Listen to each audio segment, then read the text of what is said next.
दोस्तों, बिहार की सियासत में 2025 का विधानसभा चुनाव जो है वो कई मायनों में खास होने वाला है। मुख्यमंत्री नीतीश कुमार, जिन्हें सुशासन बाबू के नाम से जाना जाता है, एक बार फिर से चर्चा में है और इस बार सवाल उनके बेटे यानी निशांत कुमार की संभावित राजनीतिक एंट्री और एनडीए के सीएम फेस को लेकर चल रहे किंतु परंतु के खेल को लेकर है।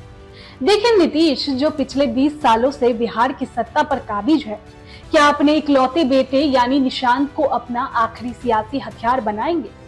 एनडीए में सीएम चेहरे पर चल रही खींचतान कब खत्म होगी?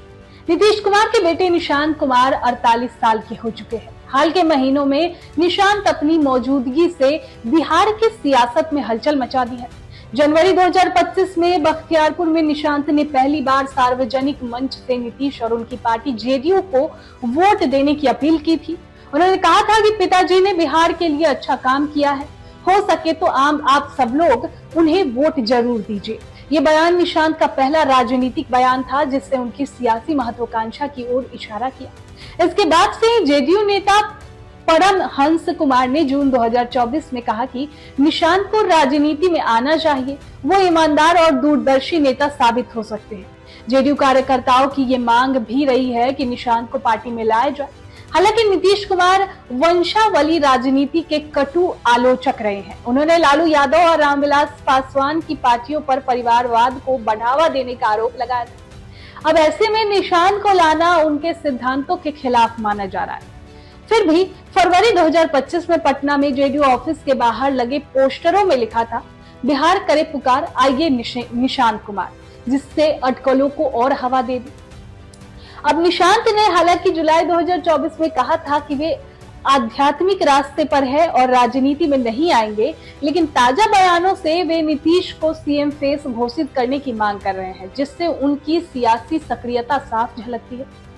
अब बिहार में एनडीए के भीतर सीएम फेस को लेकर तनाव अब खुलकर सामने आ रहा है। दिसंबर 2024 में पीएम मोदी के एक बयान से जेडीयू खेमे में रौनक लौटा दिया था। दरअसल पीएम मोदी ने नीतीश को लाडला कहा था। इससे कुछ दिन तक जेडीयू में पोस्टर लगाए गए जिसमें लिखा था, जब बात बिहार की हो, नाम सिर्फ नीतीश कुमार का ही हो।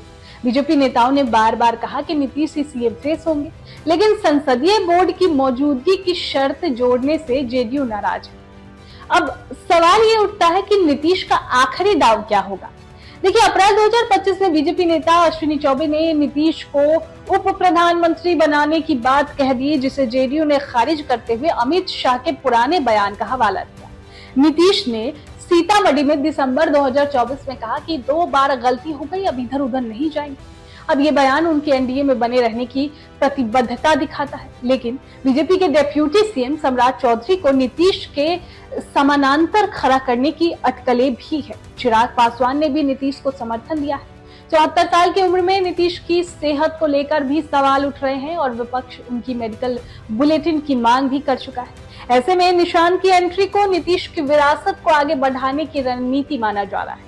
जानकारों में एनडीए के भीतर और बाहर भी नीतीश कुमार अपनी सियासत बचाने के लिए ये आखिरी दाव चलकर सबको चौंका सकते हैं, क्योंकि देखिए, जेडीयू के लिए अति पिछड़ा वोट बैंक महत्वपूर्ण है। अब निशांत को लाना इस वोट को एकजुट करने का दाव हो सकता है, लेकिन नीतीश की वंशवाद विरोधी छवि और बीजेपी के साथ तनाव इस राह को मुश्किल बना सकते हैं।